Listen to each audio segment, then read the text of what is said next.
Hey everyone, I'm Drex, and this is the 2 Minute Drill where I cover 3 hot security stories twice a week, all part of the 229 Project's cyber and risk community.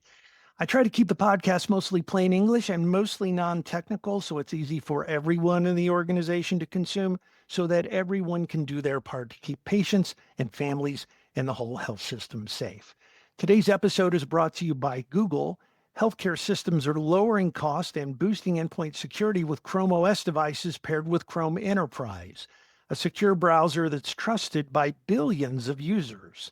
So now there's a safer way, a better way for healthcare teams to work safely on the web. Learn more or schedule some time with the Google Healthcare team at thisweekhealth.com/Chrome OS. Good to see everyone today. Here's some stuff you might want to know about. The White House has announced that they're launching a federal investigation into former CISA Director Chris Krebs, who was fired by Trump after the 2020 election when Krebs refuted Trump's claims to election fraud. My 2 cents, this whole investigation makes the phrase trumped up charges really come to life. Trump also pulled Krebs' security clearance and the clearances of anyone working at Krebs' employer security company, SentinelOne. It feels like hymns all over again, only this time it's the RSA Security Conference in San Francisco. Government officials have told RSA they'll no longer be attending the conference. The RSA stage usually features some of the nation's top national cybersecurity officials. Recall that Trump just recently fired General Timothy Hoff, who led both the National Security Agency and U.S. Cyber Command. Lawmakers on both sides of the aisle have expressed bewilderment over that firing in the past week.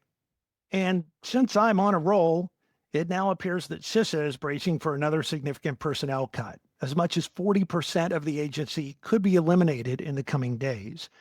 Remember back in March, DOJ and HHS made CISA fire about 130 employees, only then to be forced to rehire those probationary employees that they'd let go. In retaliation, CISA leadership put those returning employees on administrative leave, in reality, not allowing them to return to work. And then a couple of weeks later, $10 million in funding was cut from CISA for the multi-state ISAC, an organization that provides free and low-cost threat detection and response to state and local governments. And if you've been following any of the security reporting lately, state and local governments have been getting hammered by the bad guys lately. All that to say that if it's not clear yet, the federal government is not coming to help us in healthcare. There are some amazing folks affiliated with the government who will try, but even those organizations are primarily built with volunteers from health systems and other healthcare organizations who are sharing best practices, advice, and guidance. But if you're holding your breath for federal funding or new policy or legislation, I would advise you to be really skeptical right now. From a cyber perspective, we're going to have to help ourselves, build community, stay connected, find people you can lean on and learn from. And that includes other health systems, other great security leaders, and other great partners. And as always, I'm here. Let me know how I can help. You can read more on all these stories and all the latest healthcare innovation, tech, and security news at the industry's fastest growing news site, thisweekhealth.com/news.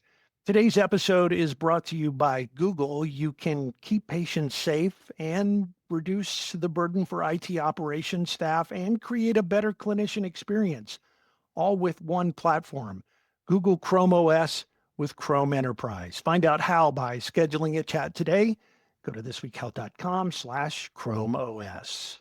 By the way, you can get all the past episodes of the 2 Minute Drill at thisweekhealth.com/unhack. That's it for today's 2 Minute Drill. Thanks for being here. Stay a little paranoid, and I'll see you around campus.